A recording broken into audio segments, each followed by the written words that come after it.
All right, the All-Star Game event has been released in NHL 23's Hockey Ultimate Team. In this video, we will go over the entire event, all of the cards that were released, the new MSPs, how the event will work, and if they are worth making. If you guys enjoyed the video, make sure you give it a like and subscribe, as it helps me out a ton. Let's get into it. All right, guys, buckle up because this is going to be a long one. I'm going to cover all of the All-Star Game qualifier cards, and I believe in total there's like 50 new cards. We're going to talk all about what to do with those as well. So for anyone that is new to Hockey Ultimate Team, how the All-Star event will work is actually pretty fun because it results in what actually happens in the real NHL All-Star Game. So if you are someone that has some of these cards, you'll have a little bit more of a vested interest in the All-Star Game. I'm super excited because I will actually be in Florida for the NHL 23 World Championship. So I'm excited to be at my first All-Star Game, the skills competition in the game.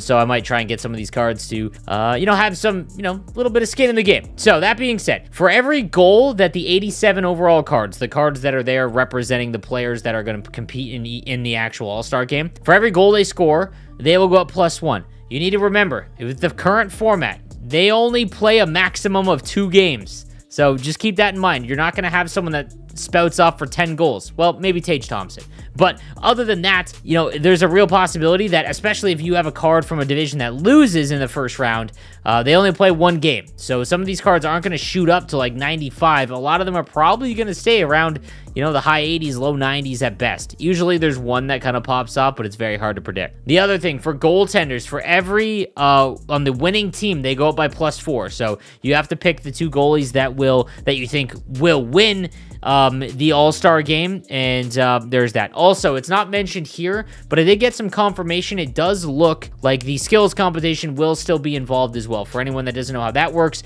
if you have a card of someone who competes in a skills competition, and I believe every player competes in a skills competition, if they win that event, there's a few attributes tied to that event that will go up to 99. So hardest shot, slap shot power, and accuracy, I believe, goes up to 99. So some of them are obviously a bit more valuable than others. Like last year, I believe Jordan Kyrou won the fastest skater, so his All-Star card went to 99 speed. So obviously that's pretty important. The speed one is usually the most important. All right, but that being said, let's get into the master set players as well as all of the representatives. All right, so this is going to be a bit of a ride, but here we go. We'll start first with Andrei Vasilevskiy. So again, representing the Atlantic Division. If he wins, he will go up to a 91. That is where he's maxed. Again, for goaltenders, guys, I would skip over all of them because even if they get a 91, the cost, unless you get them untradeable, then sure, okay. But I wouldn't go out and buy any of them just because even if they win, they're capped at 91, and goalies are just disastrous this year. So Andrei Vasilevskiy, I mean, I guess he would be okay because he's 6'4" and he's got decent speed, but still, not worth it. Linus Ullmark is the other Atlantic Division goaltender, 6'5". He's bigger, so I mean, there's that. Maybe that plays into it. If he gets, if the Atlantic Division wins, he gets a 91. He's 6'5". Maybe he's the new hotness. We've got BRADY, KACHUK, and again, I'm going to talk quickly about these guys. Specifically because most of them are going to stay high 80s, low 90s, and a lot of them have the exact same abilities, which is kind of lame, but I guess it makes sense because they put the good abilities on all these cards to make them somewhat fair and interesting across the board. BRADY KACHUK, 6'4", left-handed winger with truculence. This is like, if he scores a few goals, guys, he is essentially Todd Bertuzzi's team builder, which has a ton of value, obviously. Close quarters is great. This is one of the better ones, actually, in my opinion. If he can just score a couple goals, remember, skating does go up by 0.5, so he would need to score 4 goals to get up to 99 speed and acceleration.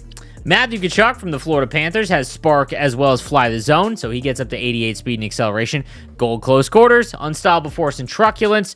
Though that's a great ability combo, but again, it's tough to justify going out and investing in him just because he would have to score so much for his skating just to be at 90. That being said, he is a pure winger. Like, it'd be different if he played center as well, but you're comparing him to just wingers. Unstoppable force is phenomenal, as is truculence and close quarters, though. Then we've got Logan Thompson, 6'4", 91 speed. Again, Pacific's going to be pretty good with Connor McDavid, you'd have to think. think, so he has a shot at winning. TAGE Thompson. God, I love TAGE Thompson. 6'6", and as it stands with synergies, he's got Workhorse and Magician, 87 speed, 89 acceleration, gold close quarters, and elite edges. Both of those are great, obviously. Not having unstoppable force makes him worth much less than his Stars of the Month card. Now, TAGE has put on a show and an absolute clinic in the real NHL this year and last year. I could see him popping off in the All-Star game because he has nasty hands. So maybe he gets like 6 goals and he's buzzing, but again, you'd have to just bank on that. I wouldn't bank on that because it's, you know, just very, very rare. He's got 83 face-offs, so a few more and he would be able to, but again, this card's going to be very expensive to buy because of that. I would rather just save your coins and try and get the Star of the Month, TAGE Thompson. Troy Terry's up next with me, and I'm Ducks. He's got Thief and Dangle City.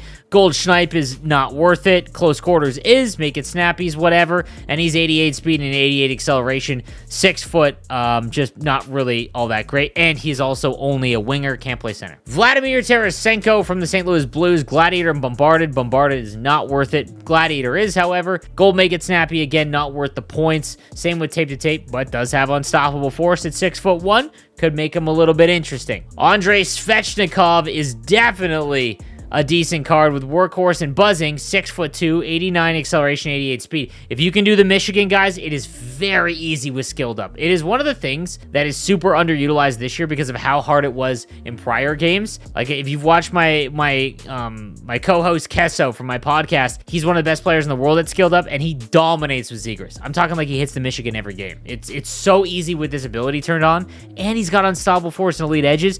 Andrei Svechnikov is low-key a nice card to have, and that's even if he doesn't score any goals. Nick Suzuki, he's got Distributor and Fly the Zone, Gold, Quick Draw, Unstoppable Force, Elite Edges. Again, a GOAT combination of abilities.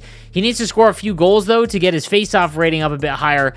Gold Quick Draw takes up care of a lot of that, but you combine a high face-off rating with Quick Draw and you get that huge advantage. Unstoppable Force and Elite Edges is phenomenal, and 92 speed out of the gate. If you can score a few goals and get into the mid-90s skating, you're laughing. Ilya Sorokin from the New York Islanders is up next. Contortionist has been kind of hit or miss. Like, some people have said that it's actually done something. He's got 90 speed. He could get up to 94. He's 6'3", so, I mean, there's that. Stuart Skinner, which I'm kind of surprised is the Pacific Division goalie, but I think that maybe just speaks to the division. Butterfly Effect is an okay ability, 6'4". Maybe he's your new goaltender. Igor Shesterkin, goal post to post, not worth activating this year. 87 speed, only 6'1". Unless you're a Ranger fan, this would be a sell or a pass. UC Saros, we tried at the beginning of the year with UC Saros, just, you know, we want to use smaller goalies, but we just can't yet. Jason Robertson's up next, and man, just let him skate well. Like, there's bigger players that have better skating cards than Jason Robertson. I don't know why they didn't just give him Fly the Zone and Spark. 85 speed, 88 acceleration,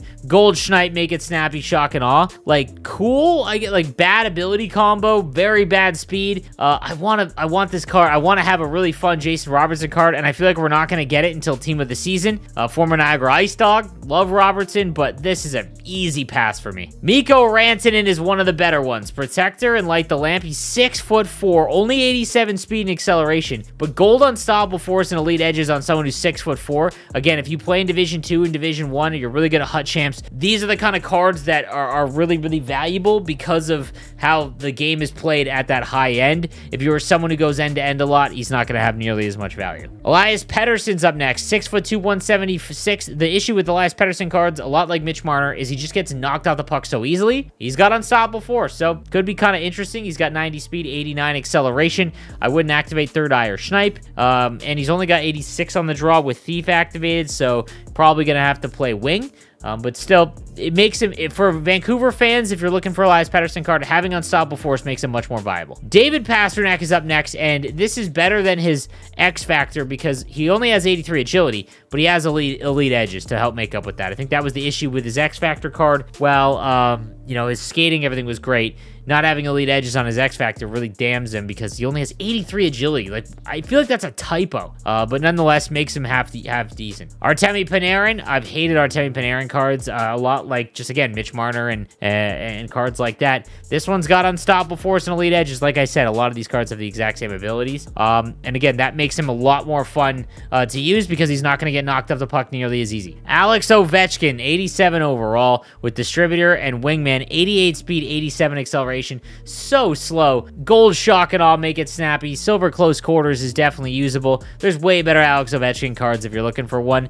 He might be in the hardest shot contest, and maybe he wins that and gets 99 slap shot power and accuracy.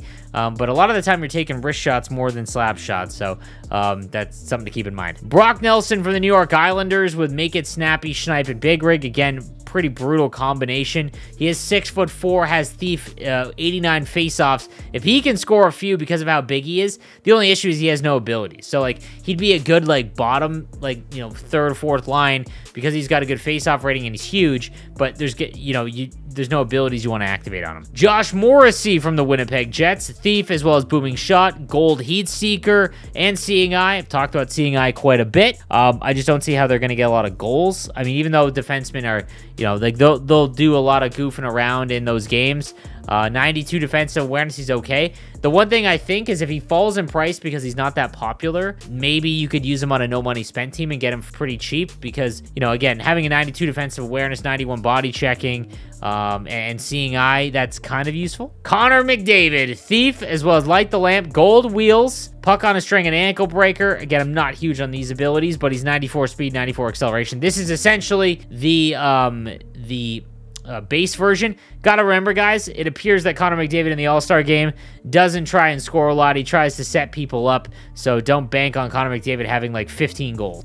Austin Matthews will probably pot a few. Goal Make It Snappy, Shock and Awe, Skilled Up is fun. Really fun, again, if you can do the Michigan. But, you know, a lot of people have his Team of the Year. And even if you didn't, this is not the Austin Matthews card I would go and get. Unless you want to play him on the wing, because he only got 82 on the draws. So this would be a winger Austin Matthews card for me. There's Mitch Marner. He's got Unstoppable Force and Elite Edges. So there you go. He is going to be able to hold on to the puck a little bit more. I would rather have this Mitch Marner, and same with Panarin and Elias Pettersson, over any of the other versions of those cards. Cale Makar comes with Gold Stick 'em Up, Elite Edges, and Wheels. Love the combination of ability there as well as his speed. I think the one knock on his Team of the Year card was, you know, he didn't get Truculence or anything like that, so this could be a nice alternative. 94 speed and acceleration is great on the back end, and Gold Stick 'em Up could have some use. It's kind of hit or miss, but it's definitely useful. Nathan MacKinnon from the Avalanche. He's got Goldborn, Leader, Thief, and Unstoppable Force. Not much else you can say about Nathan MacKinnon cards. They're so good. And this one's got Unstoppable Force, so all aboard that train. Dylan Larkin is probably the best of all of these 87 overall cards, guys. Even if you don't want to activate Wheels because it's 10 ability points. Quick Draw and Elite Edges, 92 speed, 92 acceleration right out of the gates. If he can score a few goals, get his faceoffs to 90, you're going to be able to play him at center as well. He has quick draw. He's fast. He's 6'1".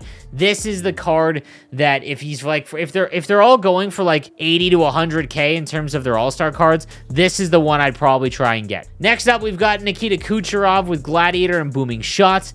Gold Elite Edges and Unstoppable Force makes this card probably the best Nikita Kucherov card that we have in the game right now. Clayton Keller from the Arizona Coyotes is up next, 5'10", Unstoppable Force and Elite Edges.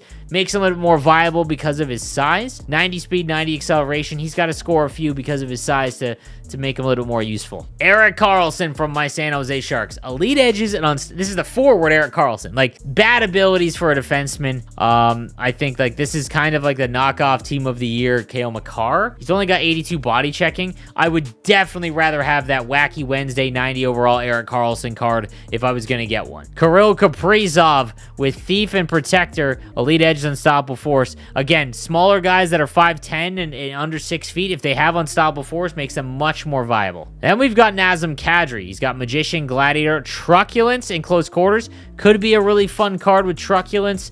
Again, it's because it's an expensive one, you want to put it on your defenseman more than forwards, but it definitely has a place. And then we've got Seth Jones with Booming Shot and Protector. His body checking gets up to 91 with that. Gold Seeing Eye, a little too expensive for the gold version, but he does have Stick 'em Up, 88 speed and acceleration. If he scores like a couple goals and gets into maybe 90 overall skating, that could be like, huge. Next, we've got Jack Hughes. He's got Gladiator and Distributor. He's got Gold Wheels. He's got Unstoppable Force, Elite Edges. Jack Hughes cards are awesome. They always have a better shot. He loves to put on a show, obviously. I would definitely expect Jack Hughes to score a lot of goals or be among the leading scorers if the Atlanta or the Metro was able to win. This could be a sneaky good card because of his abilities. Bo Horvat gets gold close quarters, Born Leader, Unstoppable Force. Great centerman because of the 92 draws, but only 87 speed and acceleration. Probably not going to score a bunch, so probably pass for me. Connor Hellebuck from the Winnipeg Jets gets dialed in.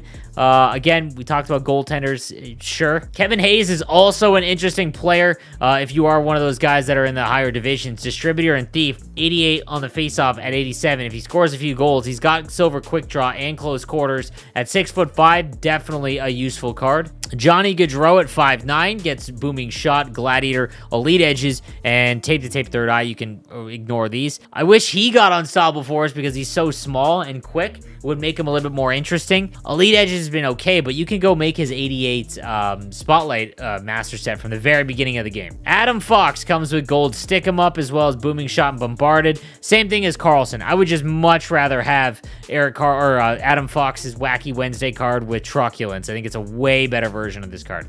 Kevin Fiala from the LA Kings with Thief as well as Applesauce, Elite Edges, and Unstoppable Force. Make it snappies, whatever. Just kind of, again, same situation as some of the smaller guys like Kaprizov with Unstoppable Force and Elite Edges. Makes him a lot more viable and not getting him slammed off the puck. Leon Draisaitl, he's got Spark as well as Thief. Gold third eye is pointless. He's got silver quick draw. If he can score a few, which he might, get his face-off rating a little bit higher, that'd be sweet. I don't think he's going to score enough to get his speed into the 90s. He'd have to score like 6 goals. Not outside the realm of possibility, but still, I don't see it happening. Very good card, but there's a few others I'd rather have on top of him. Sidney Crosby gets Workhorse and Buzzing, and he's got Elite Edges and Unstoppable Force. This is better than his X Factor, in my opinion. As someone who's using his X Factor on my No Money Spent team, this is probably the one I'd rather have, just because of the ability combination. Then we got Matty Beniers, and before everyone freaks out, obviously, there's no headshot for Matty Beniers in-game. This is not an EA thing, guys. I give EA tons of flack. However, the headshot thing, it's on the team to send them in. I thought they would do a rookie event before this one because, A, the All-Star event is technically going to end before the All-Star game. But as well, I thought to get some of the rookies into the game, the way they could do that is with Master Set card art. They don't need a headshot. Maybe they get a Matty Beniers headshot, but yeah, you've got a blank card, which looks awful, but at least technically you get Matty Beniers in Huts. Gold Wheels, which is whatever. Elite Edges, you know, well-rounded protector, just not really all that, you know. He's 6'2", 178, so, but he's got 80 on the draw, so he needs some love. All right, guys, then on to the MSPs. We're finally there. BLAYRE Turnbull, 5'7", 152. She's got Workhorse and Spark, as well as Wingman and Fly the Zone. So 95 speed, 93 acceleration. Gold Unstoppable Force, Elite Edges, Close Quarters. If you like Marie-Philippe Poulin, you're going to like BLAYRE Turnbull, so this could be a really useful card. Her body checking is up to 99. The accuracy on her shot is at 99 as well.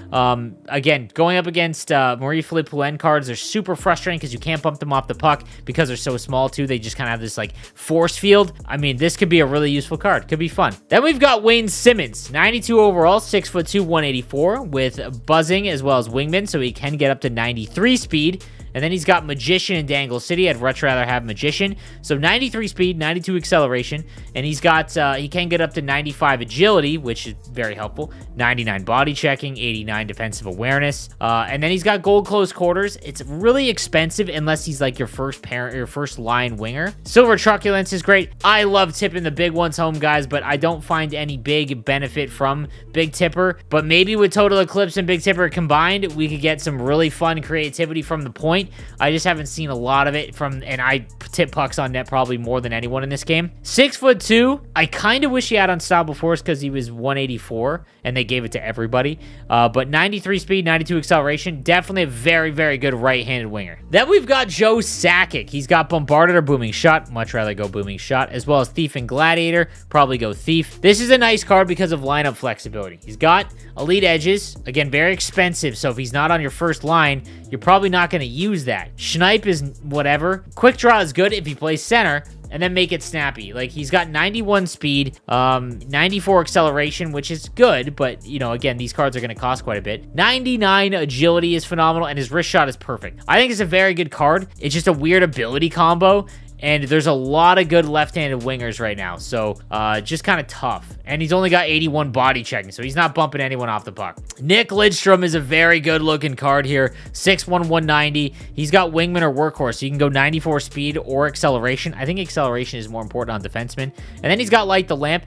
Gold Elite Edges, again, it's tough to activate this on defensemen because it costs 8. Seeing Eye is fun. Stick him up is useful as well, as is Quick Pick, so these three are pretty nice. And then he's got 99 defensive awareness, 92 body checking. There's a lot of good there's not a ton of great left-handed defensemen in this game. However, I will say, I think I would rather have Martin Farabee from the Nations of Hockey event because of truculence and how big of an advantage that is than this Nick Lidstrom. I am going to use all these Master Set guys, and I'm going to give you gameplay feedback of them. Of all of them, I know everyone's going to say, what card do I make? What card do I make? If you don't have Roman Josi or Cam Fowler, so you've got Martin Farabee, I mean, it's very difficult because on my no money spent team, I'll give you an example, and a lot of people probably are in this situation. If you have Martin Farabee, I then have Jacob Slavin from the Spreadsheet Hockey event, and then I have Bowen Byram, the 88. I think Nick Lidstrom would fall in behind Farabee. So I could, if you go back and make Farabee, I'd rather have him, which makes him a second line player. You could put him at the first line. It's not like it's that big of a deal, but it's just my personal preference. And then, you know, you're spending quite a bit of coins on a second pairing defenseman. So I think he is probably the strongest option to pick and just overall in terms of his card, but it all depends on your team makeup. Then we've got Ryan Johansson, who is essentially Jay Beagle. 6'3", 218, 91 speed, 90 acceleration. However, you can go workhorse, which would get him to 91 acceleration, and you can go fly the zone, which would get him to 92 speed. But he's got gold unstoppable force. So again, if you are someone that enjoys playing with behind the net or flying down the boards or holding onto the puck and cycling in your own zone, this is basically Jay Beagle without the automatic face-off win. And it might be slightly better because of unstoppable force. This is probably the safest, but I feel like a lot of people, again, it's going to depend on your team makeup, guys. If you've got, you know, let's say Austin Matthews Team of the Year, as well as Jay Beagle, that's tough. Like, I don't think I would recommend making Ryan Johansson. If you could also make Forsberg from the Nations of Hockey event, that's cheaper, that I would probably rather have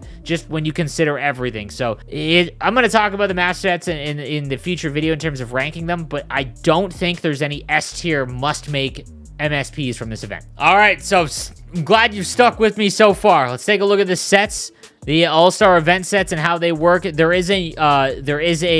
goes back to what it used to be for Nations of Hockey. You can trade in an 89 plus card for 7 plus event collectibles. Again, guys, do the math if you are going to make them. Go and take a look at the auction house and then divide that cost by how many event collectibles you're going to get before you go and spend everything, because you want to make sure you're getting your best value. It is costing about 5,000 per collectible, so I wouldn't go any above that, or I would try and get them for 5,000, which means that in terms of making these MSPs, it's going to cost you 3 to make the individual one that you want, and then 47 collectibles to get them to the 92.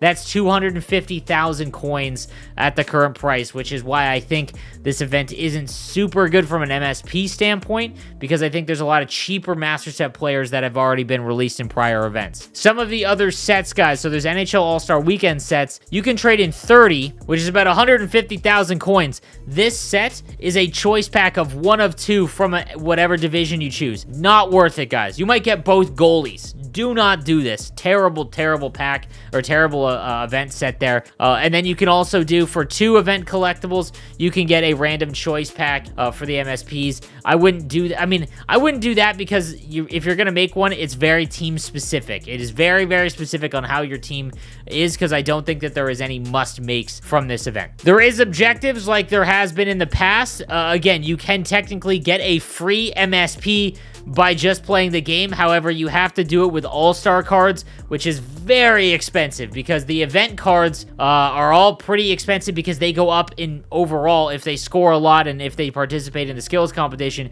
So it's going to be very difficult to do this. I really wish they would have adjusted these games. I think they did a little bit, but still, it's brutal. What I would do if you really want one is I would go into the challenges. So if you go over to the offline hut challenges, you can get a few of the event collectibles here. And then what I would do is I would make MSPs, like make the MSP that you want. That way you're getting to working towards, you play squad battles, that kind of thing. Again, you can play 2-minute squad battles on rookie, but you can get event collectibles from here. You could do the 2 for free and just trade it in for the random one, and that'll at least get you on your way, but it is going to take you quite some time. All right, guys, like I said, I will have a tier list ranking video out tomorrow for you that will go over all of the MSPs. I'm going to try and use them all from this event, and I will rank them based on how they play in game. So don't worry, you'll get actual clips. I don't just sit there and look at the attributes. I will actually give you gameplay for those MSPs before I recommend any to you. All right, guys, that is going to do it for the video. If you did stick around this whole time, you're the best. Let me know in the comments section. I feel like using code DAD. Yeah, say DAD in the comments section if you made it the whole way. Yeah, that makes sense. Have a good one, guys.